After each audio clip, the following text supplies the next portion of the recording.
Welcome to the NHL 94 podcast, part of the CBP Media Network. This podcast is dedicated to the greatest game ever developed, where I will talk about the development of the game, tournaments and matches, our stories about NHL 94, the people that make up the NHL 94 community, the games won, lost, and the chirps that need to be heard around the world. Welcome 16-bit hockey fans to yet another edition of the NHL 94 podcast, and we'll be doing one last view with the Genesis Patrick division, but I can't do this alone. I don't have the skill. I don't have the knowledge. I don't have anything. That's why I brought in the man. AJ, how are you, buddy? I'm doing good, and I couldn't do this alone either. That's why we're working together on this to tackle this last division together. Yeah, and you know what? I appreciate you. I just mentioned just a moment ago, you taking the time, the effort to make this a reality. This is not easy. I respect the fact that it took a lot of effort for you to prepare this, but this is going to hopefully impact and help a lot of players, new and old, in how to build their lines moving forward. So yeah, just kudos to you, pat on the back. You've done an awesome job to date. And before we dive into it, the Patrick division, I just want to hear your high-level overview of this division, because I look at it, it's like there's some high-end talent here, but synergy problems, in my opinion. But what are your thoughts of it?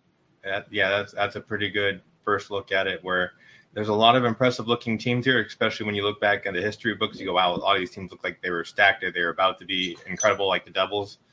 But it just does not translate as easily into this game. There's going to be some good creativity that's going to be needed to get the maximum out of these teams. So we're going to talk about some really weird names, some unusual line combinations, and we're going to stay open-minded to what kind of players we are and what we're looking for out of these teams. I like that. Hearing some unusual names, this is good, because maybe people will be able to expand their horizons and pick players that normally don't and put them on the ice and see what sort of results they get as a result of that. So first off, Florida, expansion team, tier 6, garbage in so many ways, but maybe it's not totally bad in comparison to other tier 6 teams. So dive deep into it. Thoughts on Ottawa? How would you build a line for when you're playing other people? So yeah, this is a team I've started to come around on lately. It looks really bad at first look because we're always looking at our forwards when building lines. But let's start with the strengths of this team, and the number one strength is on the blue line, where we have Gord Murphy on the right side and Gord Hines. So you got two Gords just getting real nasty out there.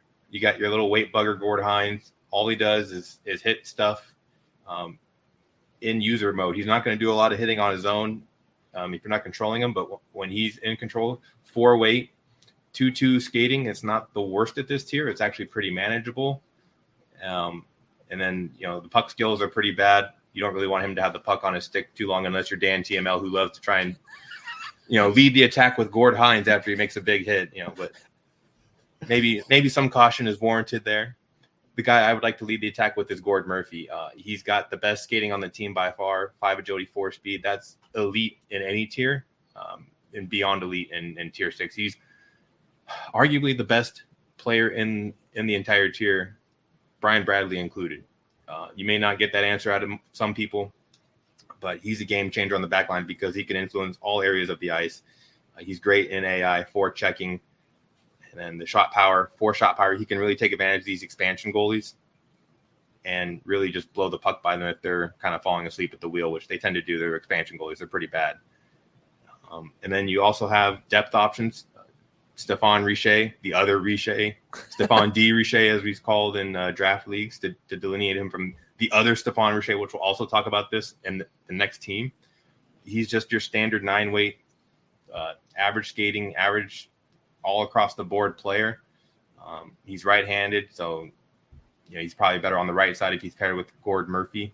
Put Gord Murphy on the left in that case because he's such a good skater. He can compensate for being on his offside. And then Joe Sorella is your default starter. He's okay. 10 weight. The 2 checking kind of a bummer at that weight, so he's not the best CV option, but he does have 3-3 skating. So you have three guys on this back line who can skate at a very respectable clip. So this is where your team mobility is going to be had in Florida. So, and then you also have Alexander Goodniuk, Another big guy, 3-speed, not too bad. A little bit better checking than Sorella, so he might be the better option off the bench. He's a lefty, whereas Sorella, Stephane Richer, and Gordon Murphy are all righty. So to have that natural left-handed guy on the other side, Sorella might be better for that. And then Milan Tichy, he's your PK guy who will come off the bench as a default sub. Try to get him off the ice if you can. He's got really poor puck skills. He does have nice agility, but he's not much of a checker in any regard. Just kind of a poke check and pass the puck up the ice immediately type of guy. But you have some matchup options here. You can pair Hines against bigger, heavier forwards, Richer against the smaller, lighter teams like, say, Tampa Bay tries to get cute, nice, 3 really light guys. You can put Richer and Murphy out there and just run people over with your CB checks. And then you have John Van Beesbroek behind them, just holding down the fort, best goalie in the tier. So you have possibly the best defender and the best goalie in the tier and the best weight bug defenseman in the tier. So you're really sitting pretty here with Florida in tier 6, looking at your back line. But where we have the problems, the front line, those forwards are bad. You get one decent one, Andre Lomakin, and he's the only 3-speed forward you get. So good luck with that one. It's a tough decision where to put him. I fluctuate between putting him on the left wing where he has a bit more room to operate and the center where you get your best shooter on the ice to do the most damage. So it kind of really depends on your opponent. If you feel like you can cut through the middle of their defense, maybe put Lomac in there. If you feel like you need to do one-timers and kind of dance on the outside to just be very cautious with your probing attacks, put him on the outside. He's got the agility. He's got a little bit better passing, so he can make plays. But who he's making the plays to, pretty iffy. Probably Brian Skridlin's your best center option outside of Lomakin. Forward agility's pretty nice. You got to love that. The 2-speed, though, is pretty rough. Low shot power. At least it's fairly accurate. And the forward checking. So he's actually a bit of a CB checking force up the middle of the ice. And he can just knock the other center over on his own, or other defenders or whatever kind of comes across his way. He's a pretty nasty player out there, which at this level, that's all you want is somebody that does something, and he will definitely do it. And then that third forward spot, I tend to go Mike Huff, 2-speed, 3 agility. That's pretty much the best skater left on the roster. Decent enough skills, 3 shot power, you'll take it. 3 passing, 3 stick handling, again, good enough to put him on the right wing and just let him eat up minutes out there, and maybe you get an odd goal or 2 off of him. You do have some other options, Jesse Belanger, pure weight bug option, just even less skilled than Gord Hines, which is tough to do at the forward spot. 1 agility is really bad, but best weight bug option you're going to find. Scott Mellenby, your best shooter, 1-1 skating. Good luck. Yeah, it's really a shame because he's actually kind of, he's got forward checking as well. You want to try and make these things work for you, but I used him in a stock league, line 3 or line 4, I forget which one it was. He was even too slow for line 3, line 4 players, much less the best of the best on these expansion teams. So he's a struggle. And then you got Dave Larry, Tom Fitzgerald, longtime NHL veterans. One's an actual NHL GM right now, Tom Fitzgerald. They're pretty much clones of each other, just depth wingers. You might see them come on during a PK. Just be aware of who they are and what they can or cannot do, which is not a whole lot. But, yeah, I mean, I'm beginning to like this team against Tampa Bay. If I'm in tier 6 and I want to throw Tampa Bay out there, I might put Florida out there because they have the best defense to take care of Tampa. You get the best goalie, the best weight bug defenseman, the best CB defenseman, and that's really where you want to have your good start. And then you try and figure out goals against the league worst defense in Tampa Bay and fight your way through that. They're also good against Anaheim, Ottawa, perfectly fine there. I'm a little more hesitant against San Jose because San Jose is pretty quick and fairly weight neutral. So, you might check 1 or 2 of their guys, but then the third one who also has enough skating ability and skill to hurt you might be able to do the trick. So I think that might be their bad matchup within the tier, but, just take advantage of the defense as best you can and try and find 2-3 goals. And, don't get too crazy with this team. Don't try and go all out attack because that's where you're going to get burned. I'm curious, what's making you turn around with Florida? Because you seem to be talking about them with a little more fondness than what I thought you would. So I'm curious, why is that? What's making you look at them in a favorable light or a more favorable light than I would think? It's absolutely the defense of the goalie. So there's been some CDL seasons, Chaos Draft League seasons over the years where I've had very heavy defensive-minded teams. Like I had Bork and Chelos or Housley and Steve Smith or something like that, where you have two excellent defensemen and then the forwards are kind of whatever. They're just other guys, which is basically what Florida is. You get two really good defensemen and just some other guys. And those Chaos Draft League teams I had were surprisingly good. They're really effective because you have your defensemen just kind of controlling the pace of the play, and then your forwards fill in the gaps. So I think just kind of applying that strategy, letting these defenders and the goalie take advantage of these expansion teams that don't have a lot of elite skills and just suffocate them. And I think that's where they can really thrive. And that's why I talk about them positively, because they have a very clear and obvious strength, and it's a good one. Yeah, if you could play within the limitations, Gord Murphy obviously brings a lot to the table. If you could abuse the weight bug with Gord Hines, if you could find some skating room with Lomakin and Skrudlin, if you can make sure that you're very good with the CB checks, you're all right. It's just that fifth guy is kind of just there. But you know what? I guess you could work around it. Van Beesbrook's a solid enough goalie. So there's a lot here that with tier 6 is decent. So, yeah. If you're a Tecmo guy, I would equate this to the New England Patriots. You're going to get a pretty good defense, a really bad offense, but if you can make that defense work for you to set up whatever offense you have, you're in pretty good shape. Any last thoughts before we sign off from Florida? Just try to look away from those forwards when you think about picking them. Just forget them as best you can. All right. Jersey, and a team where I absolutely have no idea what to do with. I am awful when I play with New Jersey. Richer, I miss the net all the time. It's like he can't hit the side of a barn some games, and I'm just at a loss. So I can't wait to hear your thoughts about this team. Yeah, New Jersey is one of those teams where a lot of guys stay away from them, but you'll also, over time, recently we have seen them more and more involved at the King 94. Their very typical matchup is New Jersey-Hartford. If you don't know your New Jersey-Hartford matchup, you're in deep doo-doo, because you're going to see it, and it's only becoming more popular over time. So you look at this roster breakdown, there's not a lot of green, and there's a whole lot of red in the weight column. So you kind of have to play a pretty honest game here, and it's kind of similar to New Jersey. Excellent back line, pretty good goalie. Forwards, you got to make work for you. But luckily, they have a bit more talent than Florida, obviously. Mm-hmm. So my typical line is I like to keep light wingers, Zelepukin on the left or on the right, really, either way, and then Samak on the right or the left, either way. I have been recently going towards Samak on the right, Zelepukin on the left, because I like Samak's EA special ability on that left wing. He's actually got a good shot.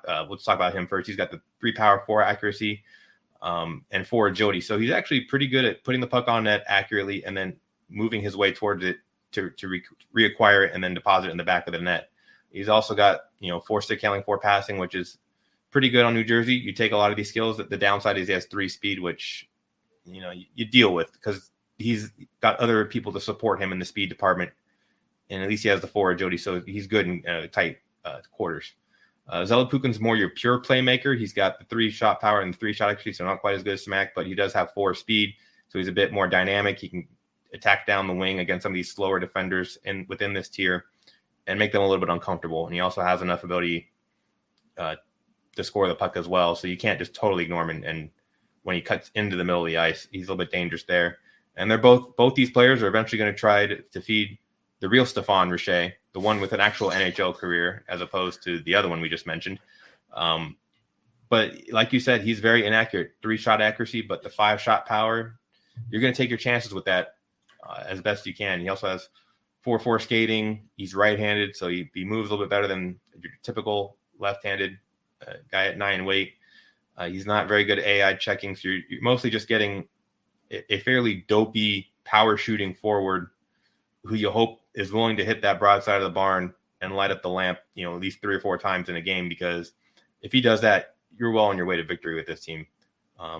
Looking at the bench, it's a lot of really tough options to ice because, they may have some decent attributes, but they usually have something that just takes them out of the equation entirely. Like Peter Stastny, he's a little too slow and a little too heavy for his skill set, which is decent, but doesn't have any shot power to make up for it. Claude Lemieux, too heavy, inaccurate shot, the best skater you have on your bench. but he doesn't have the AI checking to really make it worth it. He's only a 3 checker. You might think he'd be better, but he's not. Also doesn't have very good stick handling or passing. Bobby Holik, he's not very agile. He's got 4 speed, 10 weight, but 3 agility, so he's pretty tough to move around. No other skills compensate for it. John McClain, too slow, even though he has a pretty decent shot. Bernie Nichols, too slow and not a good enough shot.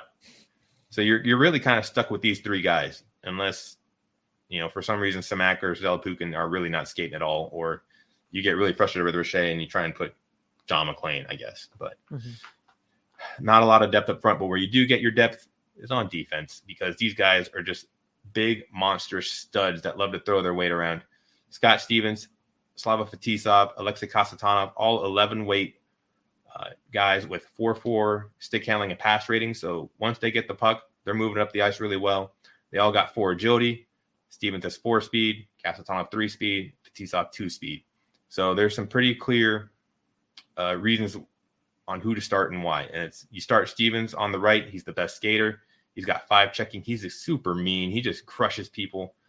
He's excellent CB checker. He's also got a sneaky good shot with 2 accuracy and 4 shot power. So you kind of got to keep your eye on him. He can sneak a puck by a goalie if he gets up the ice, but kind of tough with his 11 weight. And then Kasatonov, you put him on the left. He's also mean. We've talked about him in Anaheim before. Excellent number 2 defenseman. I think he really flourishes here. Fetisov's your best sub. 2 speed's kind of a bummer, but he doesn't really get lost up the ice. He kind of holds his area, and then he's excellent at CB checking with the 4 agility and his own 4 check rating. And again, he can move the puck as soon as he acquires it. So he's actually pretty good for a big reserve defenseman. You got Bruce Driver, who's kind of your faux weight bug defenseman. Not a lot of special skills anywhere, but 6 weight, 3-3 skating. You take that at this tier in terms of flexibility in case you're playing Pittsburgh or something and you don't want to ice another big defenseman because Pittsburgh's big. So maybe you throw out Bruce Driver and he's a little bit better fit in that matchup. Rob Niedermeyer, just a depth defenseman, 9 weight, 3s pretty much across the board. Not quite in that all-star state yet that he would be in short order. And then Chris Terreri, probably your best manual goalie in this tier, if not the entire game, aside from Andy Moog. 2 weight, 4 agility. He just flies across the ice when you get him in user control. But he also gets pushed in the net pretty easily. So you want to try and stay off your goal line when you're going up against breakaways and the guy looks like he just wants to crash your net. Don't fall back into your own goal line because you're just going to help their cause. You want to stay up in your crease a bit with him. And he has the mobility kind of to play up in his crease and cut off the angles a little bit better than maybe a slower goalie would. So this team's excellent on defense. You're going to see them a lot against Hartford. They CB check the snot out of Hartford with their back line especially. And Richer can light up Sean Burke, if he's on target. But you don't have a lot of offensive dynamic ability here. Not very fast team. Not super reliable with their shooting. You don't have any pure weight bug options. You just have CB options and in-betweens. So it kind of limits your roster flexibility to a certain degree. So tier 5, what is a good matchup that you want to be playing as New Jersey? Who would you prefer to have as your opponent? If one opponent you'll never see, but I think I would love to see is the Islanders. We're going to talk about them very shortly. People are scared of picking the Islanders. If you put Islanders, Devils in a matchup to somebody, they're going to take Devils probably 95% of the time. Oh, Islanders are interesting. Islanders are in a weird tier, but if I had the opportunity, if that was presented to me, I would love that matchup as a Devil. You're basically going to see Hartford, Washington a little bit. I think they do okay against Washington. Their forwards are a little undermanned against those defenders, but the goalie's pretty weak. So if you get your shots, you have a pretty good chance against them. And then their offenses, they're weird. They're super weird. We'll talk about them too. But that's kind of the 2 teams or the 3 teams that you'll see them often paired against. I mean, maybe Pittsburgh. I feel pretty good against Pittsburgh. I think there's enough talent on this team to keep up with them. Final thoughts on Jersey? Get good with Jersey. Put the time in with them. Even though they look terrible and their forwards don't seem that fun, you got to do it, because if you don't, you're going to regret it. And I'm regretting not playing them a lot. I want to check them out in the next little while. But a team that I have been playing a little bit lately is the New York Islanders. And I have to admit, I really like them. I may be the exception. Maybe I'm just, totally out of whack. But I think this is a team that can really give fits to a team, even a team that's a notch above them, maybe in tier 4. For whatever reason, they just gel really well. I know the goalie stinks, but the rest, it's more than doable. So what are your thoughts on them? So there are certain guys in the community that actually like the Islanders. I know Ice Storm he's a top player. He really likes the Islanders as well. Let's just start with their strength at the top. You got Benoit Hogue on the left, Pierre Turgeon on the center, and Steve Thomas on the right. And you can kind of flip these guys around as you please to a certain extent. If you want to put Hogue in the middle, that's fine. And put Turgeon on the wing, he's perfectly fine out there. He can EA special and just kind of put in his work from the perimeter, a la Brendan Shanahan or Cam Neely or, any guys in those ilk. And then Steve Thomas is actually a pretty useful weight neutral forward. He's got, his high checking and decent enough skill. So you get a little bit of the thing about Islanders, you get a little bit in every bucket in terms of ability. You have Benoit Hogue, who's your skater, 5 speed, the 4 agilities, and the left-hand shot, not the best, but at this tier, 5 speed's a huge deal. And then you get the 5 shot accuracy. So if he gets, pretty good shot, good floater, he's going to be pretty accurate. He's going to be pretty deadly.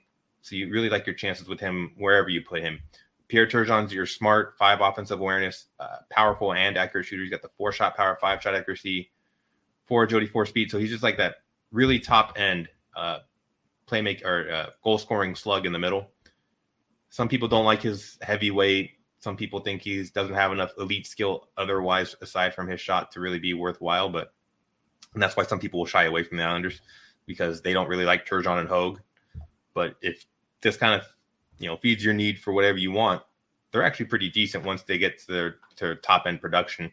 And then Steve Thomas, perfect complementary winger, 4 checking. So he likes to go out there and hit stuff, 4-4 skating. You take that and just enough skill across the board to make him a pretty clear third option on this forward line. The rest of the forwards have very clear strengths and very clear weaknesses.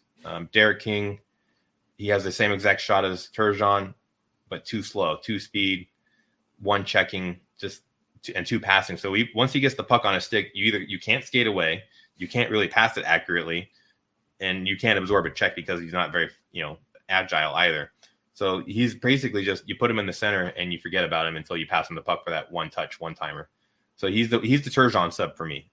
If Turgeon gets hurt, I put in Derek King and just try to pretend he's Turgeon, even though he's clearly not. Ray Ferrell's a unique forward. He's very light, not very fast, but he actually has 4 shot power, which at his weight, 4 shot power is a big deal in kind of his overall rating range. You don't see a lot of that. He also has 4 stick handling, so he's not too bad at weaving through traffic and unleashing a powerful shot. He's just a little slow is all. Pat Flatley, too slow, doesn't have enough of a shot to really pair with his playmaking ability, so I tend to leave him alone. Dave Bullock's an interesting sub option, 4-4 skater, but really poor shooting. Not a good checker at all, but he does have some good stick handling and decent enough passing to make some plays. So if you lose Hogue, probably want to go Volek as your playmaking option to come in for him. And then Marty McInnes is an interesting weight bugger. 4 weight, 3 speed, 3 agility. Not a lot of puck skills after that, but in this tier, you could ice him and it'd be fine because he's not that much worse than the third forwards on a lot of these other teams in tier 5. So if you want to throw an extra, wrench out there, Marty McInnes, he's a pretty good option because he can cause a lot of problems. There's not a lot of 5-weight players in this tier or lower. So he's pretty much going to be able to affect anybody that touches the ice against him and the Islanders. So you have some options here, but you typically stay with some combination of Hogue, Turgeon, and Thomas until something happens out there. And then the defense, it's a mixed bag. There's probably 8 useful defensemen on this roster, but they're all pretty they're useful, sure, but they're not game breakers. They're not like obvious clear-cut starters anywhere in the league.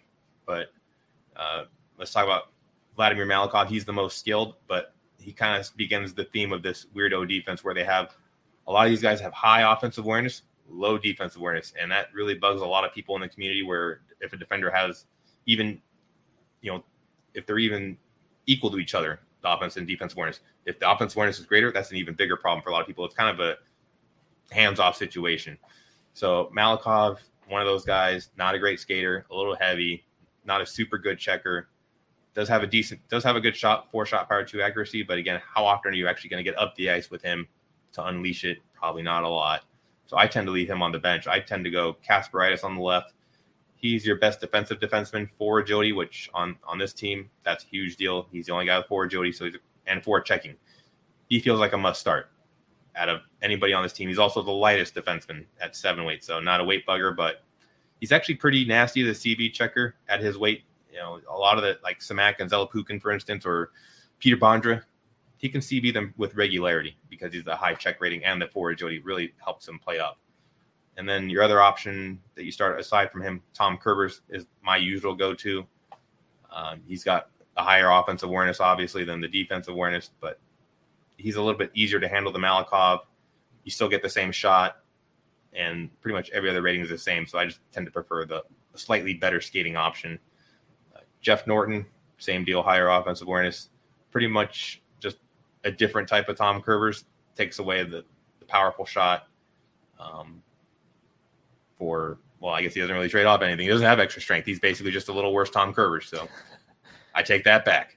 And then Scott LaChance, too slow. Yui Krupp, too slow, too heavy, but kind of a fun CB option. I mean, Tikkanen used Yui Krupp I think he used Yui Krupp in a CDL season recently. So he just doesn't skate. So if you want a guy to sit in front of your goalie, he might be your man. And then Rich Pilon, 3-3 skating, 9 weight.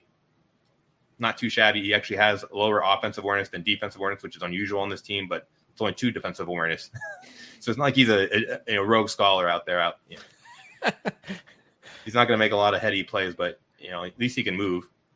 And then, man, if you thought the defense was an issue, welcome to the goalies. Glenn Healy, Mark Fitzpatrick. I flip-flop between the two. I think Healy's probably the better option. He's a little bit lighter.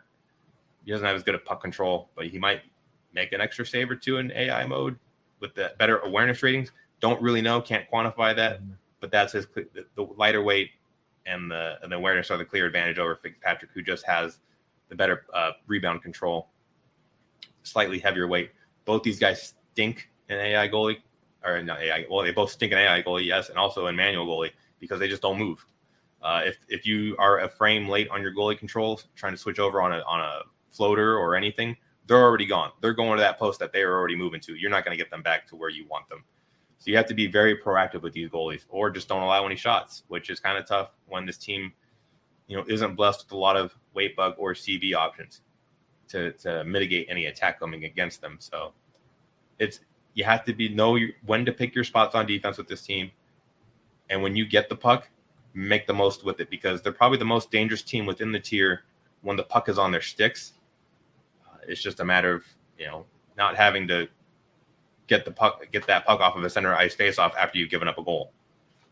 So that's I tend to like this team as well because they have a lot of talent up front, but they're sketchy to pick in a King of 94. You just don't know if you're going to get a bad New York Islanders, especially at home, because they have low home advantage.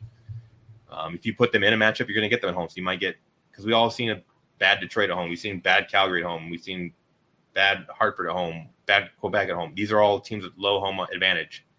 So if you get a bad Islanders, it's going to be real bad, especially the defense and the goalies. Just good night. But if you get them on the road, which almost nobody puts them in a matchup, so you'll almost never get them in a road, you don't get that low road disadvantage. So you don't kind of get that benefit in return. So it's a really tough team to get involved in King of 94. It's a tough team to use in Classic.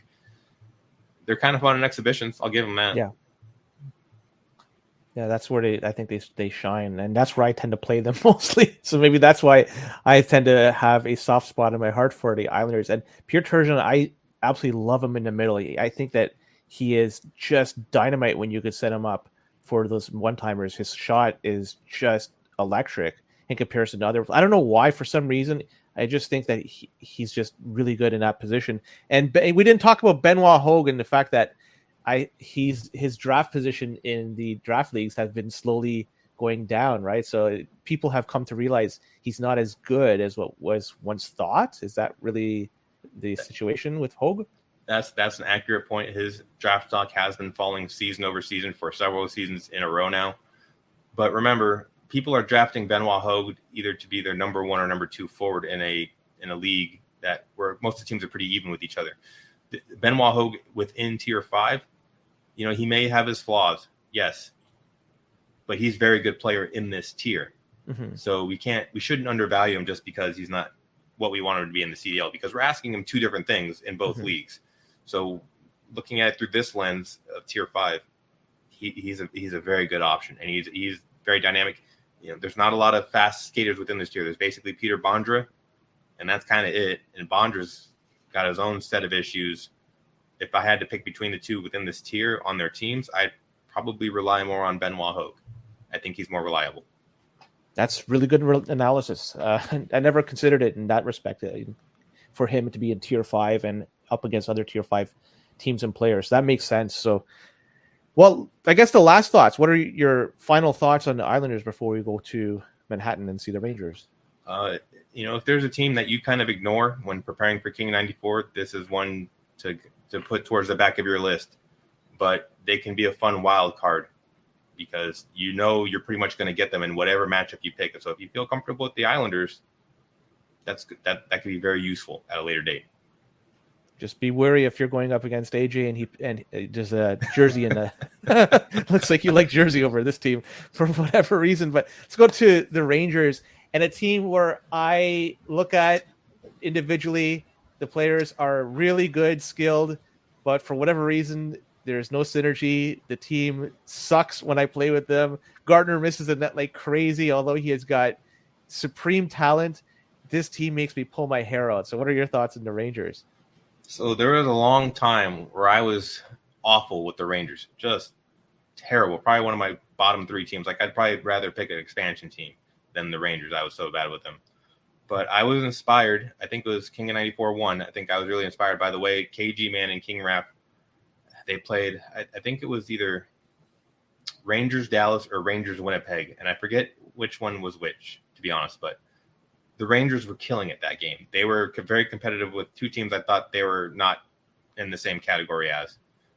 And I go, okay, there's something here.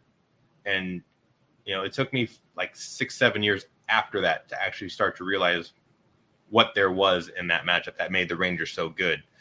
So I'm really happy that they kind of opened my eyes or kept my eyes open to the Rangers. And I didn't forget them. I just finally got around to them somewhat recently.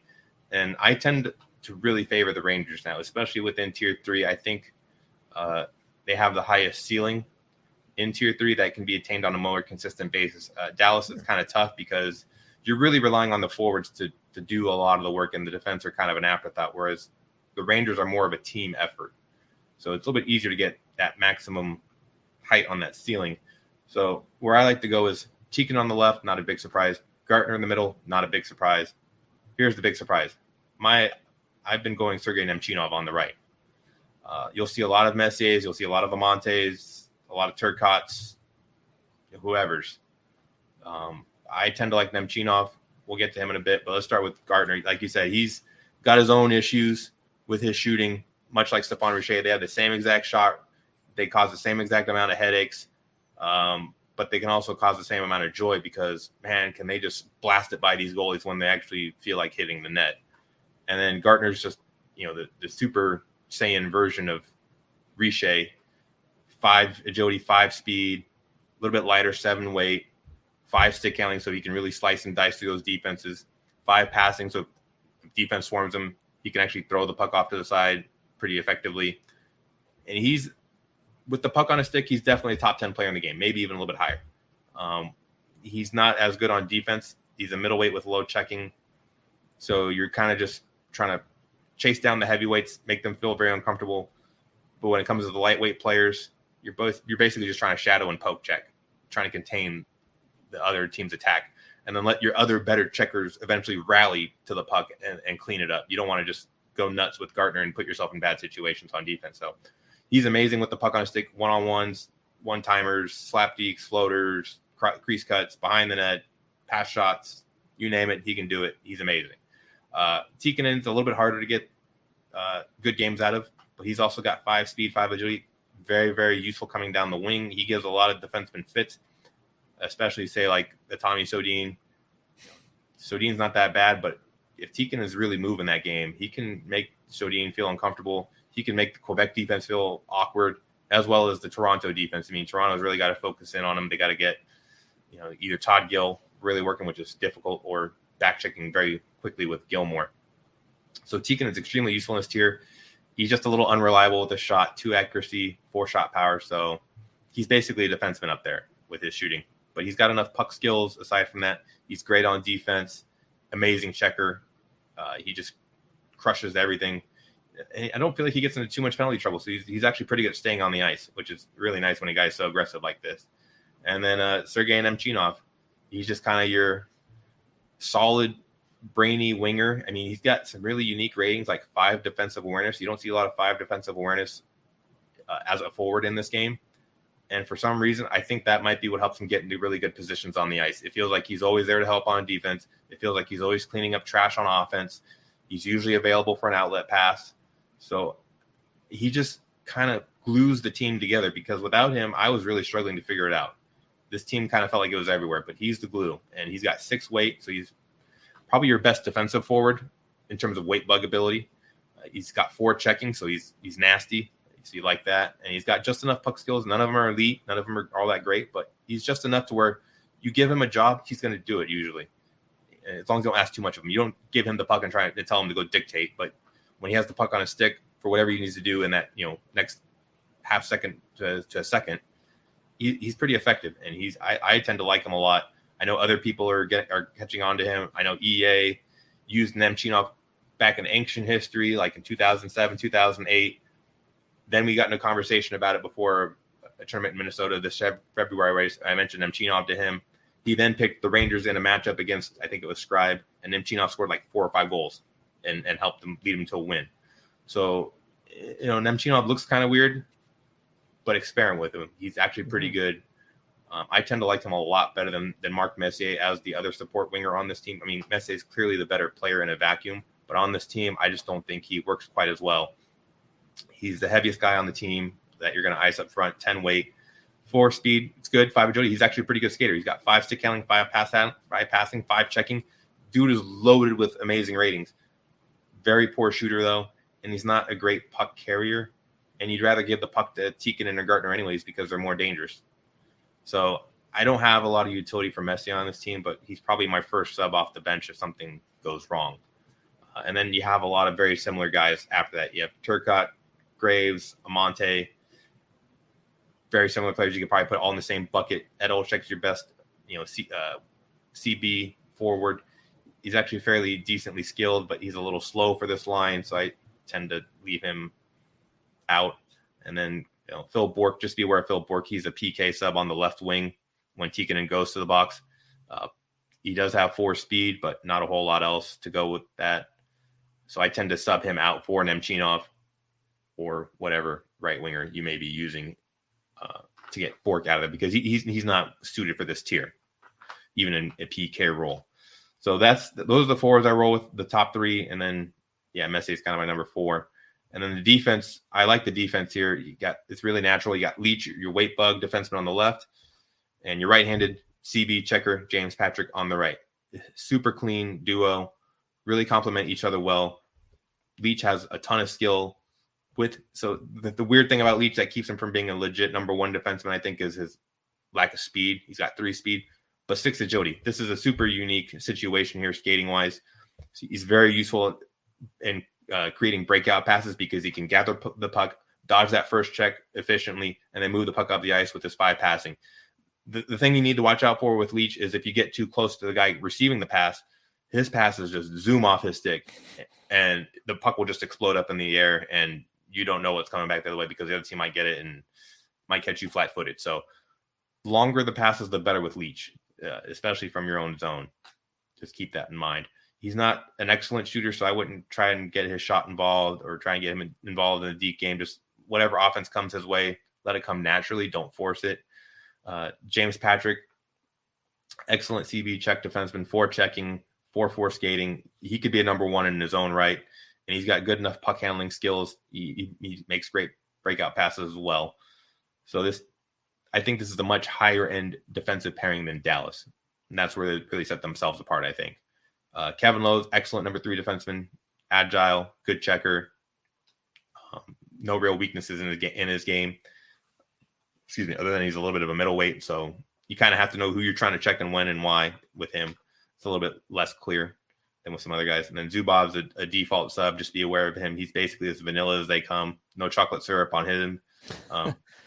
Doesn't have his great shot ratings yet or any of his amazing offensive abilities that we would see during their cup run in this upcoming season, 93-94. So he's a very standard defenseman, much like Rob Niedermeyer, but just a little bit lighter. And then Jeff Bukaboom, you may see him as well as a default sub. He's a monster, 11 weight. Not a whole lot going else otherwise for him. He does have high defensive awareness, so that's at least nice, and his checking's okay. But if he gets the puck on a stick, look for your outlet option immediately. He's got no other skills to compensate for any offensive abilities. And then we see this guy, John Van Beesbroek, again. So we've seen 2 Stefan Richer's, 2 John Van Beesbroeks. A lot of repeats in this playlist. We've seen 2 Mark Fitzpatricks. So basically whatever I said about Van Beesbroek earlier, copy and paste it here. Yeah. Richter, he's basically, same overall rating. I tend to like Van Beesbroek better because he's a little bit lighter at the same agility. He's a little bit smarter with his awareness, and all the other ratings are the same. So that's except for the glove and the stick. Richter has a little bit better save ratings, but I'd rather have the more mobile goalie, especially with manual goalie, because you may take manual goalie a lot with this team because it can be pretty exciting to get them moving forward and trying to score some goals, and they might outskate themselves and leave you odd man in the back where you need to take that goalie because, like you said earlier, the chemistry on this team is not always great. You have to be very aware of what you're trying to do with them, and in my mind, if you take Nemchinov off the ice, you leave yourself more open to those bad chemistry games. So having a good goalie is optimal in that case. Beezer is the starter in this? Like he's a default starter for the Rangers? Because I can't remember off the top of my head. Yes, Beezer's the starter, Richter's the backup. Okay, that's really good because if you're gonna then want to go with the letter goalie, if you forget and it's okay because Beezer is starting. So yeah, this is a team. I never thought about Nemchinov as a option to start. I'm gonna try that out and see if that changes my game. That 5 defensive awareness. I'm wondering if that's gonna change my opinion of the Rangers. It's maybe, as you mentioned, he'll be at the right spot at the right time and be the glue to just make this team gel. So that's really good analysis. I look forward to trying that out. Last thoughts on the Rangers before we move to Philadelphia. I want to talk about in depth, but Rangers, last thoughts. One interesting thing to keep in mind with Nemchinov is he's much slower than Gartner and Tikkanen, excuse me. So if you kind of want to change up your offensive look, you feel like your opponent's starting to time you up pretty well because you're carrying with Gartner and Tikkanen a lot. Give it to Nemchinov for a couple plays and let that slower speed, that more deliberate approach kind of throw off that defense and give them a change up to when you give the puck back to your better players. That different look might be enough to open up some space for you. And cause Dallas a lot of issues at the same time. So, all right, Philadelphia, a team which, wow, you don't have Lindros at center. I want to hear your thoughts about that because he's got that just elite shot, I think. And I know he's a heavyweight, but man, okay, go ahead. I want to hear your thoughts on Philadelphia. So Philly, I feel like they're the most accurately portrayed from real life in this game because they're kind of a middling, lower end team in real life, and they're basically that in this game. But they have very clear starting options. Mark Recchi's an excellent player. I have him clearly shown him at the center every single line combination that I'm offering up here. I just think he's easily the best player on both sides of the ice for this team. He's got 5 agility, 5 offensive awareness. He really fills that slot very nicely. Good, powerful shot, especially at his weight. A 4-5 shot at his weight is premium. The only real weakness is that he doesn't have 5 speed or 5 stick counting. That's pretty much it. But he's actually pretty decent on defense. At this tier, he's tier 4 that we're in. He's good enough to be a center and really be a dominating force. So I think it's best to leave him in the middle to just kind of work the two-way center ability there. And then Eklund's your defensive stopper on the left side. Very unique player, 5 agility, 5 weight, 4 speed. So he has that very pestering combination of ratings there to just harass any player on the ice. Even if he can't really necessarily weight bug check them, he can just make life difficult by just being there and constantly hounding and take away passing lanes and making it hard to make those passes to other players because he's likely going to be able to weight bug check them instead. So he's a real pest. He's got good enough passing and stick handling ability to drive the wing, feed one-timers, or cut in on the goalie for a quick little deke or a pass shot or whatever you want to do. He's a very dynamic player in that regard. And then the third forward is the tricky one again. Not a lot of great options. I've been going Lomakin. So here we go with the repeats. Get used to these names in this division. Lomakin, I tend to put on the right. I feel like he does just enough at this tier to where he warrants that position. He can EA special. He's got the agility. He's got the passing. So again, if you want to feed one-timers to Recchi, he's more than capable. He's just a very weak checker. So you're not going to get the puck back a lot with him, but that's why you have Recchi and Deneen. They're going to do that kind of muscle work for you. And then Loman can just fill in that other role on that opposite wing. Kevin Deneen, he's another popular option. He's a really awkward player. I mean, you look at him and go, okay, that's kind of starting to look like Tony Granato, 4 agility, 5 speed, right-handed, 7 weight, close enough to Granato's 6. But then you look at the rest of the details and you don't want to overlook those details. You want to read the fine print on him. He's got really poor ratings across the board with his stick work, not a good shooter, not a good checker, not great at getting the puck back in any regard. He's just really a burner, and that's it. And I don't have a lot of utility for those kind of guys if I'm not going to be giving them the puck, because I'd rather give it to my other 2 options up front. So I tend to leave him on the bench these days after I started him for a really long time. I just didn't feel like he was productive enough. I tried Brindamore first, actually, before Lomakin. Brindamore I found to be a little too slow to be center and not useful enough on the wing to warrant that position over Lomakin. The 9 weight, he doesn't have a lot of speed, no other elite skills. I mean, he's a better shooter than Lomakin, sure, but there's not enough pop there. I mean, he's just he's a nice player, but he doesn't make any difference on the ice, I think, that, somebody else can't make, or, somebody else can make a little bit more in Lomakin, I think. And then let's talk about, the elephant in the room. I mean, 12 weight, he basically is the elephant in the room. No offense, Mr. Eric Lindros. He's a tall dude. Let's not overlook that. He was a very tall guy. He's tall, he's big, he's strong. He's actually not that bad skater for his weight, 4 agility, 3 speed. It's very respectable. It's just at his weight, that 4 agility gets played down because he's not going to turn as well. It takes him a little while to get started, especially if he's cold. The thing to keep in mind about Philadelphia as well, high home ice advantage, high road ice disadvantage. They're the only team in the game like this where they have high on both. And if you get him on the road and he's cold, he's got, the road ice disadvantage bonus, the cold, or not the bonus, the road ice disadvantage penalties, the cold penalties, they kind of pile up on him. So he can be just stuck in mud out there. Not quite Scott Mellenby level, but, enough to make your head spin. And he can't really play center because of that. You can't rely on him to play good enough defense in any regard, even if he's got 5 checking. If you have to use him in defense, it's a real task out there to try and get the puck back or even get into passing lanes or take away the skating lanes.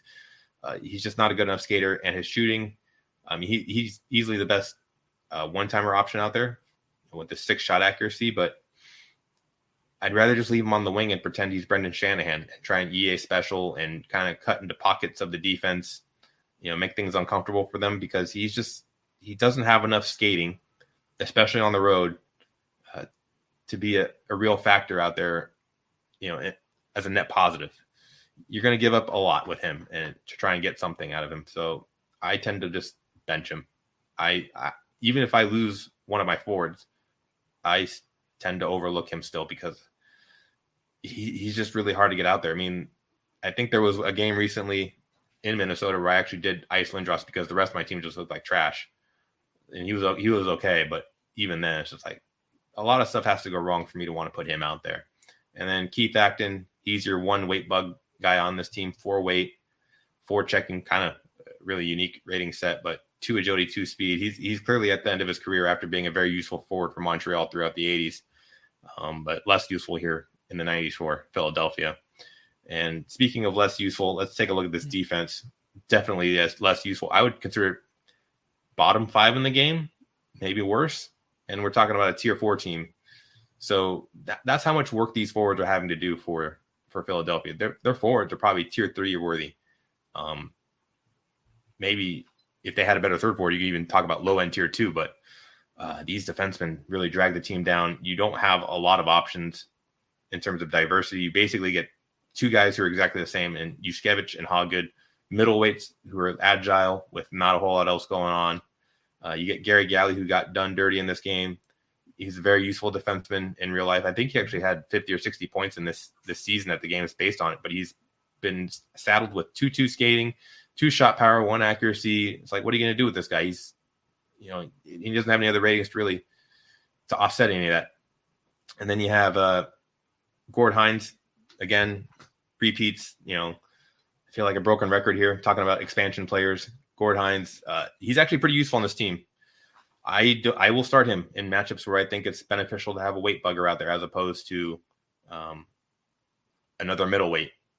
So, just keep him in your back pocket and know you can put him out there against Pittsburgh. You can put him out there against Edmonton. St. Louis, maybe not, depending on who Edmonton ice is and what side of the ice. You basically don't want him against Nelson Emerson. Nelson Emerson's going to eat him up for lunch. But he can play against, let's say it's Janney or Shanahan. Bob Basson, I think that's a wash. But don't put him against Nelson Emerson. And then you have your 2 big, ugly defensemen who are definitely not worth icing, but you need to be aware of them because you'll see them as subs sometimes. Terry Karkner and Ricky take him to the mattresses mattress. Very slow, bad with the puck, bad checkers. Just don't try to stay away from. You either have Hines or Hoggett on the left and Yushkevich on the right. That's basically your options here. And then you got your goalies. Tommy Soderstrom, pretty decent goalie.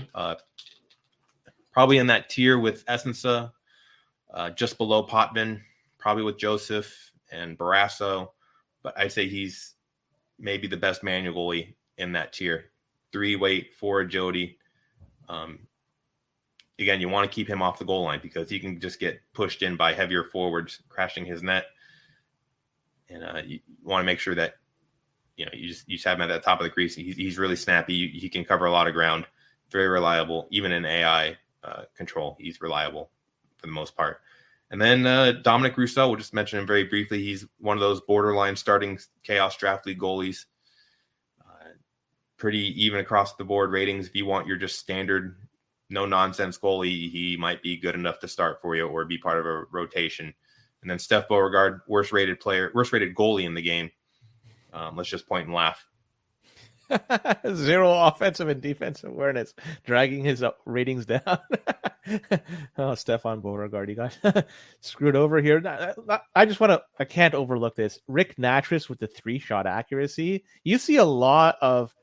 He was a defensive defenseman his whole career, and this is at the very end of his, pretty steady career.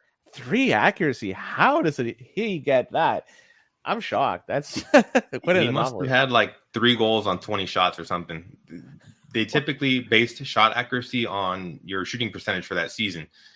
So he may have, had like just an anomaly shooting percentage wise, or he just shot, took shots that were slam dunks. The guy didn't, he didn't shoot 3-pointers. He didn't like mid-range jumpers. He just liked to dunk it in. Wow, incredible from Rick Natras. Now, the one question I have then for you is, are you always going to pick Philadelphia if they're going to be, if you're playing at home? Like, if you have the option, are they just a slam dunk to play at home because given their home ice disadvantage? Because it seems like they're going to get a heck of a boost. And given their forwards, you could really do some damage with them. So are they just like a primo home team to play with?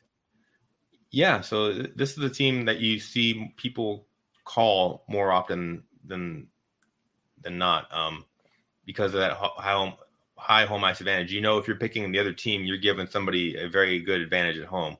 Mm-hmm. So, like if you pick Edmonton in this matchup, like say someone offers you Edmonton, Philadelphia, and you take Edmonton, they have a high road disadvantage. Edmonton's a high home advantage. That's can get pretty dangerous. You have to really feel comfortable with Edmonton to want to do that, or feel like you can just do whatever you want with Klima regardless. Because it should be an even matchup, but the home road could screw with that equation. So I tend to go Philadelphia in that case. Or I guess because either way you're hosed. if you take Philly, you're a high road ice disadvantage, and then Edmonton has the average home ice, so it's a little less, the lesser of two evils, I guess. Yes, but it's a really weird matchup to call because of that. But it's one you see sometimes because they're two appealing rosters to use. They both have obvious talent in which people like to use. You also see this team against St. Louis a little bit, Pittsburgh. You can try and get cute with Philly and take them against Toronto or Quebec. They are good enough to do that. You just have to feel really good with their defense to want to take that risk, because those teams can hurt you on offense. And this isn't the best defense in the world to try and, play against them with. But you do have good forwards to match up against them. So maybe you take your shot there. But it's kind of a weird team. I like them. I like to try and get them involved in matchup calls. But, just be aware of what you're doing with those home and road advantages. Yeah, you could certainly screw you over if you're not playing those correctly. Pittsburgh, a team that has so much talent. Lemieux, it's just that weight absolutely just cripples him, and it's too bad because he's got so much he could bring to the table. And if you're not able to work around his high weight, you're playing. It's an uphill battle for you all the way. So, what are your thoughts on Pittsburgh and how you'd build lines? Pittsburgh's a really weird team.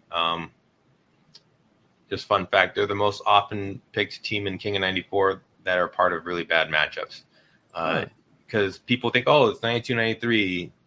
They're just coming off back-to-back Stanley Cups.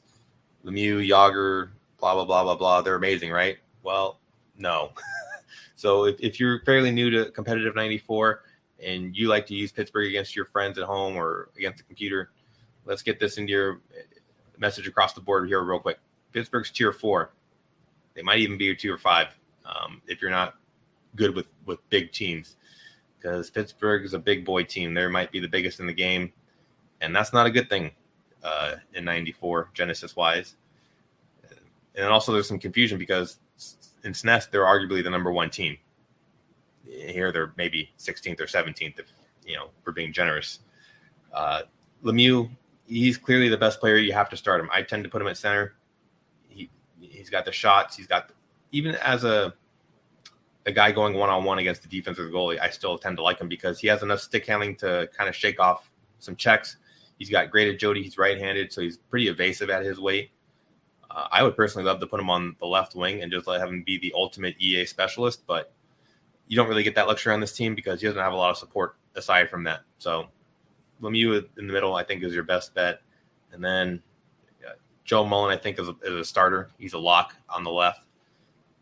He's easily the lightest and most skilled player on this team that you have left available. There's not a lot of light options. Joe Mullen, 6 weight, but he's got some warts on him. 3 speed.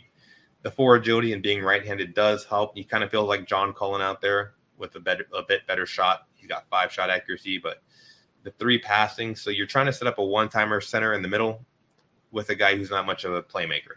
Mm-hmm. That's kind of an issue with this team. It can be very troubling to try and get those one-timers really flowing, which then leads you to try and put a playmaker on the ice on the other side. So you start to look at Jaromir Jagr. He's probably your first option off the bench. He has the 5 stick handling, 4 passing, so 5 agility and 4 speed. So very elusive, good with the puck, can absorb some checks, can skate through some checks. He's got 4 checking of his own, so he's actually pretty good. If you just leave him on the wing and put him against a lighter player in this tier, he can really muscle up on them very nicely. But he's got just a muffin of a shot, 3 shot power, 3 accuracy. He's not going to do a lot of goal scoring, unfortunately. So he's basically just a passing optional. He's a lesser Mark Messier, and we just talked about how I didn't really care for Mark Messier as a third forward, but your hand's a little bit more forced with the Pittsburgh Penguins starting Jaromir Jagr because your other options, Kevin Stevens, he's the heaviest forward. That's useful. 4 speed, That looks kind of nice. 5 offensive awareness. That's also pretty nice, but the rest of the package is really bad. 3 agility, just painful to move around on the ice because he's left-handed, not quite as optimal as the right-handers. And then he does not have a powerful shot either. He's got a muffin shot, 3 shot power, 4 accuracy. So, I've seen some people like Plavix been able to use Kevin Stevens before, but that's really abnormal. Don't try and do things like that. Because Kevin Stevens, he's basically, you just give him, like Derek King, you just give him the puck for that split second and you better make the most of it because that's all he's ever going to get. And then Rick Tocchet, same deal, 9 weight, but 2 skating, 4-5 shot. So he does have a better shot, but I tried using him before and he's just too slow. He does not get into the middle fast enough. And if his shot's really not booming, he's not going to score. And then Ron Francis might be your other best bet aside from Yager, but he's kind of plain. He has 9 weight, so he's a little bit lighter than some of these guys, but 3 speed. That's problematic again. There's not a lot of speed on this team, and you're already icing a 3-speed winger on the other side in Joe Mullen.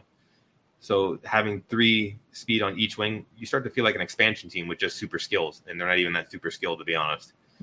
Because Francis doesn't have the 5-stick handling or the 5 shot power or accuracy or anything. He's just got 4 checking. That's kind of his hallmark. So, bleh. And then Marty Straka, 5 weight. That's your weight bug option, but he doesn't have any puck skills. He's not very fast. You'll see him sometimes get started. Even I will start him on once on a blue moon, but he's kind of out of his class in tier 4. If you get him in a tier 5 matchup, it's a little bit more viable. And then Sean McEachern is just kind of a default sub if you get into too much penalty trouble. 3s all across the board, middleweight. I mean, you could not have a more boring option than Sean McEachern. I'm sorry. The defense, this is where we start to have some better thoughts about this team. Ulf Samuelsson on the left, Larry Murphy on your right. Super obvious starting pair in this game. It's hard to find a pairing more obvious than this one because the rest of the depth behind them is pretty poor. Samuelson's your best skater. He's a real mean guy back there. You don't want to cross his paths because he's looking to shove a stick up your nose. 5 checking, 5 defensive awareness. He's picking off passes if he's not, knocking your brains out. And then Larry Murphy, he's the cerebral type. Also has 5 defensive awareness. So the unusual combination of 2 defensemen with 5 defensive awareness, and they really lock down that slot. If you don't get too crazy with them, moving them out of position, they are pretty good at picking off passes for one-time attempts. So that's one really nice thing to have with this team. Larry Murphy's a pretty good puck mover. He's right-handed for agility, so he's okay. Like if he was on a team with lightweight forwards, Larry Murphy would be excellent. But when we're talking about a 10-weight defenseman on a team with a 10-weight center and possibly a 10 or 11-weight winger, and then the other winger is a 6-weight with 3 speed, and he's 3 speed, Larry Murphy is. I mean, you can see how this really starts to add up real quick with this team where it's like, okay, we're really heavy, we're really slow, and we may not have enough skills to compensate for that in our matchups. Your number 1 defensive option if one of these guys gets hurt, Paul Stanton. He's also a right-hander, so you can put him on the right. He's pretty nice out there.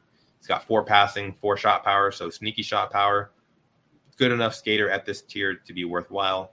And then the rest of the roster behind that on the blue line is really poor. Peter Taglianelli, trade acquisition from Tampa Bay.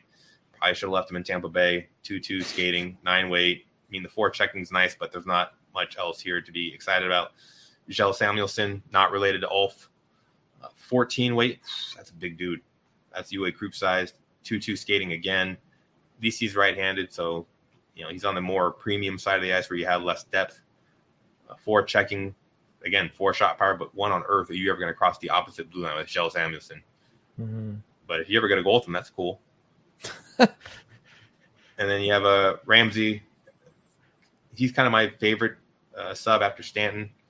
8 weight, 3 agility, 3 checking, pretty vanilla, but I know what I get out of him usually, and it's him usually staying in his zone and just being in the right spot and poke checking. So you'll take that one at this tier with a team like Pittsburgh. And then, boy, if you already had your fill of heavy players, well, you're going to have another heavy player in net. You get Tom Barrasso tied for the heaviest player in net in the game with Darren Pupa and Sean Burke, 10 weight. Luckily, he has 4 agility, so that's not the worst, situation to find yourself in. He's pretty smart. 5 offensive awareness, 5 defensive awareness. Very solid with his pads. I noticed he's actually fairly decent against the EA specials. He really holds his ground because he's so heavy. He just doesn't fall back as far as some other goalies. So that's one thing to keep in mind with this team that's fairly nice to have up your sleeve. But really difficult team to use. Really difficult to find chemistry here. That third forward spot's a real issue because no matter what you do, you're compromising your team setup one way or another. I think Francis has become more popular over time, but Yager, the 5 stick handling and the 5 agility, it's tough to overlook that. And the 4 speed on a team that's already pretty slow. So you kind of tend to take your lumps with Yager. But at least this team's pretty smart, so I'll give it that. What's a team that will give this fits? Give Pittsburgh fits? Like if there's a matchup that you just do not want to be Pittsburgh.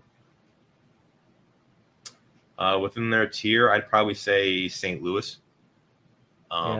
They have some pretty nasty wingers. They could put out even Craig Janney would look good against Pittsburgh because he's low enough weight and he can skate with them. Like they're not going to blow him out of the water. Janney starts to all of a sudden look like a viable winger. You could even put Brendan Shanahan out there and he's just going to blend in with all the big dudes out there. You're not going to be able to weight bug check him probably because you're going to have Shanahan on the left wing against Murphy on the right defensive side. That's not a weight bug matchup. You got to put Samuelson over there to try and get some weight bug checking on him.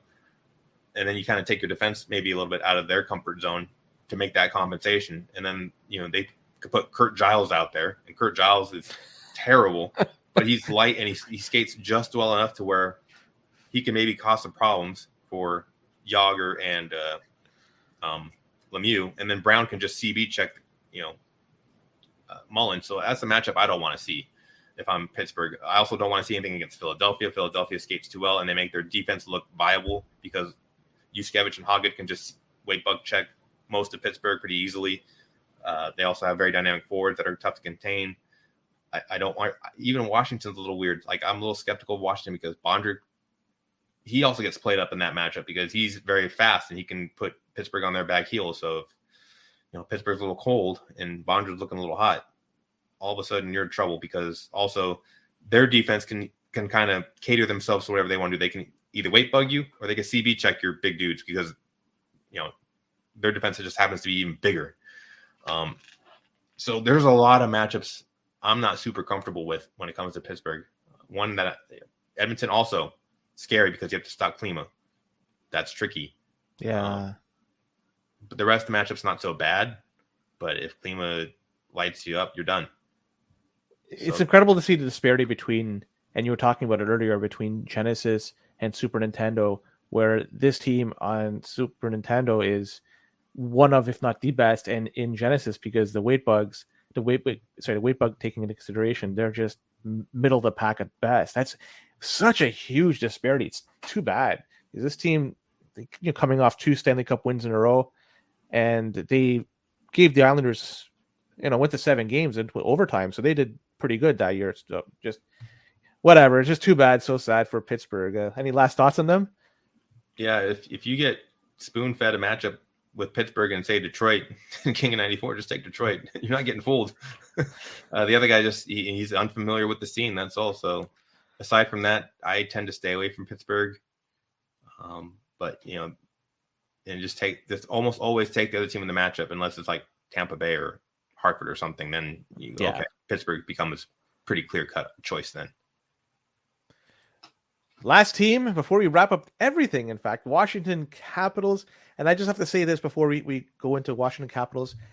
As a team, I don't believe, they are what they are, but I hate them in NHL 94. I have no way to figure out how to build a line. If I ever play with them, I'm at a total loss. The 2 defensemen out there that I throw usually Hatcher and Iafrate, but it looks like you don't tend to do that. Maybe I should be following your advice.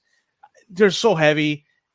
Only Bondra's I could kind of play around with, but I can't stand his low agility. This team, I'll say it sucks. I want to hear your thoughts on them. I don't know if it sucks, but they're probably the weirdest team in the entire game because, we just talked about Pittsburgh and you go, okay, well, I understand why they're not so great. Washington, what do you make sense of this team? I don't know how, but they're one you do need to be familiar with because you will see them in matchups in King of 94. I tried using them in Classic, and I went through so much pain with them in Classic. I actually used every player on their roster just to see how they would work and scored a point with all of them, backup goalie included, just to get a feel for something. Like there has to be an Nemchinov on this roster somewhere, right? Well, not so much. There's some okay players, but nothing that really makes everything just come together so nicely and go, oh, Washington makes sense. They're my new friend. I'm going to introduce them to my mom and my family, and they're going to be okay. They're not going to make me look silly. No, they're going to make you look silly.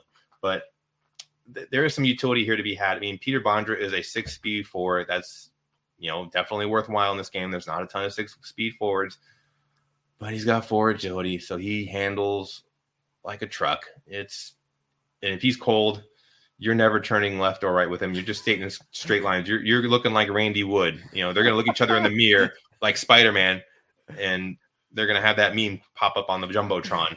Yeah. He's got low shot power, not a great passer, not a great stick handler. I mean, not a great checker. You can't be super precise with his skating to try and line up weight bug checks, even if, he does have the weight advantage.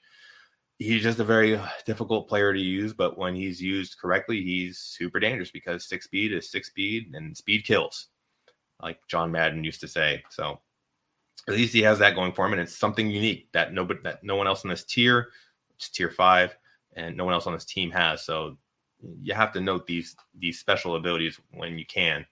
And then you have Dmitry Kristich, who, good God, is not the right partner to ride shotgun with Bondra. You had this crazy, unwieldy Bondra, and then you have this slow, immovable object that is Dmitry Kristich with his 3-3 skating. Thank goodness he's right-handed, so it's not super bad. He's better with his shot. 4 shot power, pretty nice. 6 accuracy, also really nice. We've talked a lot about 4 shot power, 6 accuracy guys in this episode already. Lemieux, Lindros, now Kristich. He's got 4 passing, 4 stick handling. So if you get stuck in the neutral zone with him and you need to move the puck, he's capable enough of doing it. It's just, is Washington in any sort of, the rest of the team in any sort of spot to actually receive a pass? Who knows, because their chemistry is weird.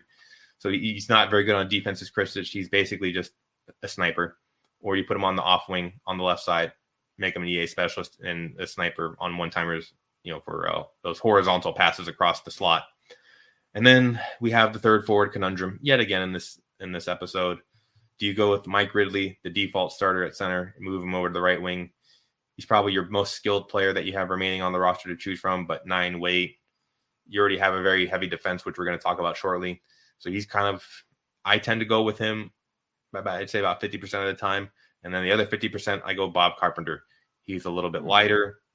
He's got the same skate ratings as Ridley, just nowhere near as skilled, but at least he has 4 passing. So, if you want to play a more traditional one-timer setup game, you can give the puck to Bob Carpenter, move around a bit, and then find Kristich for that, that one-timer.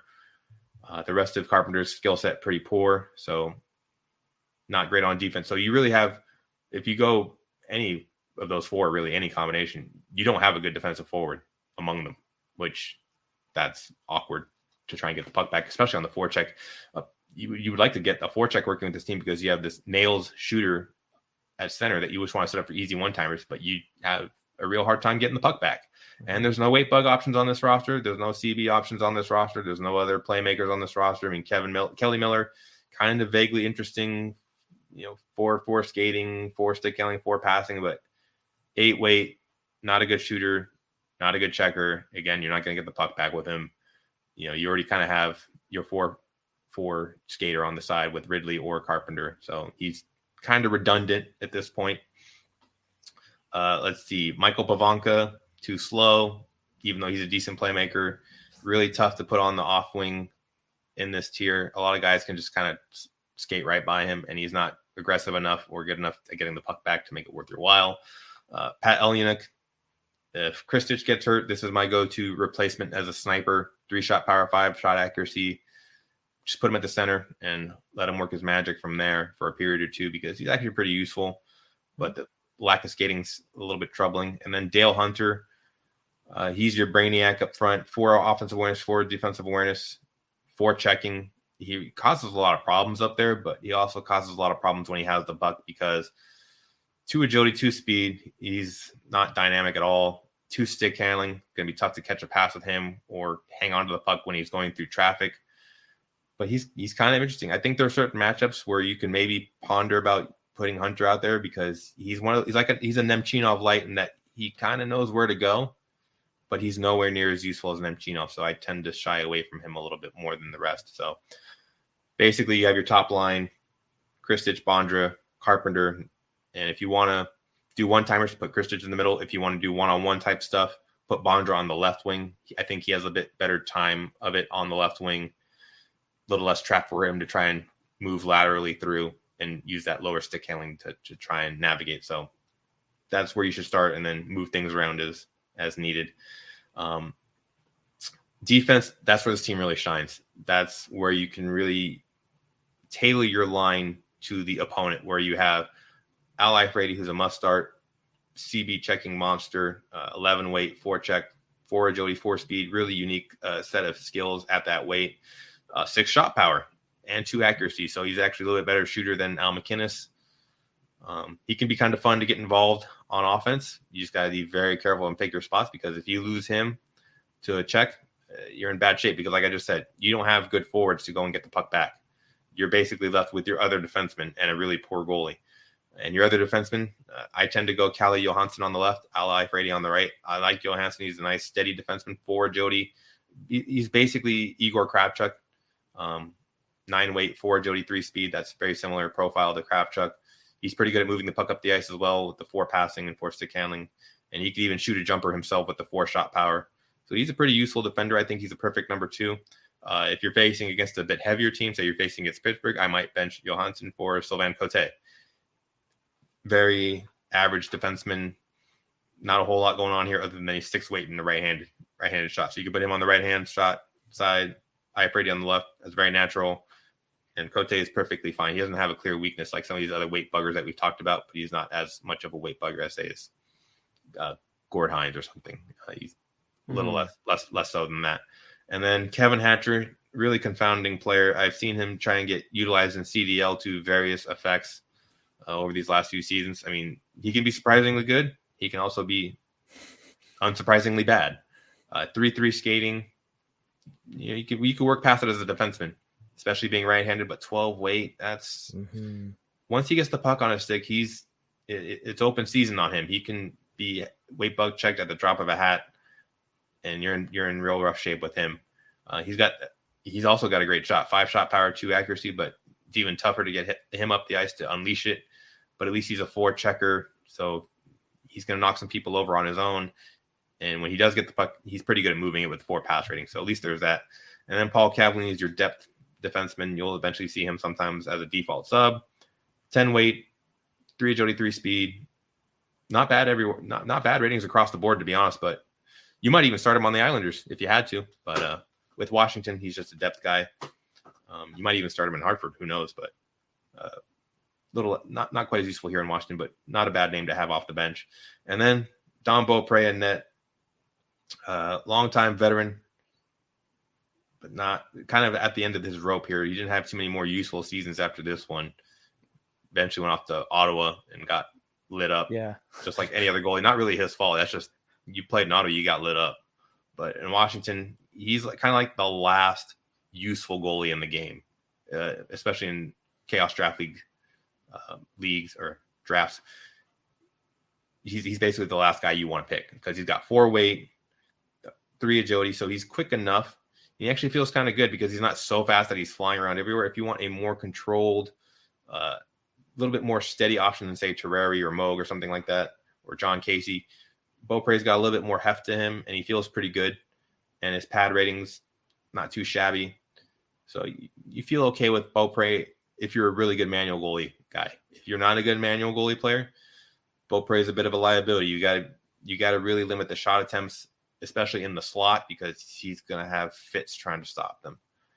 You want to keep shots to the outside on the wings. He's decent enough there to where, he'll be fine. But, on a team with bad defensive forwards, defensemen that are pretty useful, but if you, burn yourself by losing the puck with one of them or missing a check, you're all of a sudden in a world of hurt. And it can be tough to get the offense back on this team because, again, the chemistry comes and goes very freely here. They're a very frustrating team to use. Don't be afraid to mix and match your options because you do have a lot of options that are pretty similar to what you already have on the ice, especially in that third forward spot. I have to give you credit. You tried every player in the lineup to see if there was something in there. So you've scraped the very bottom of the Capitals barrel. Unfortunately, there was nothing to find as a result. And funny, another thing you mentioned, speed kills. And many years ago when Mike Gardner used to play for the Caps, they used to have hanging, I think it was the Caps center. I think that's the name of the arena they used to have in the 80s. They used to have a banner at the top that said speed kills because Mike Gardner was, fastest skater of the league or one of. And so it was just known that, speed is a big thing, especially in the 80s hockey. So yeah, speed does kill in not just the 80s hockey, but also 1994 NHL. But last thing I just want to ask you, do people tend to shy away from even offering Washington as a choice because just that, it seems to be a pretty crappy team. And it doesn't seem like anybody truly knows how to find a way to build a good line. So are they ever do people tend to shy away from even offering them as an option for matchups? So I would say within this tier, you're going to see New Jersey, Hartford the most. And then you're going to see either New Jersey, Washington or Hartford, Washington after that. So they're they're more shy than they are with New Jersey and Hartford, but they're less shy than they would be with the Islanders because you almost never see the Islanders in this tier. You'll occasionally see Washington, Pittsburgh. You don't see too many people take Washington up the ladder. Aside from that, I mean, I will admit there are spots you can pick with Washington because if you get good Washington that wants to get along with you, they're really good. They can actually skate with like a Toronto or a Montreal or even a Quebec. They're not going to get, spun around in circles like some of these other tier 5 teams or Pittsburgh, for example. They are dynamic enough with their skill sets where if they're hitting on all cylinders, they can play with those teams. I called Washington, Montreal in King of 94 too against King Raff in the winter finals.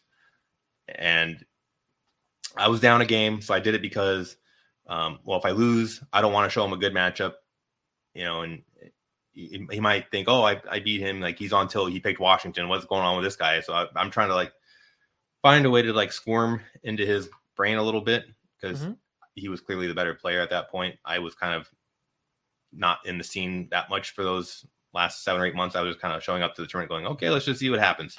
And I picked that matchup. He obviously picked Montreal, and we went back and forth, punched each other in the face, up and down the ice, went to overtime, and I snuck away with the game winner with Peter Bondra, who did his normal Peter Bondra thing, skate up the ice past the defenseman, do a very simple near post deke move to get that winner. So they did not look out of place that game. I didn't feel like I was at a disadvantage because Montreal's pretty light. They're not super fast. They're not amazing shooters.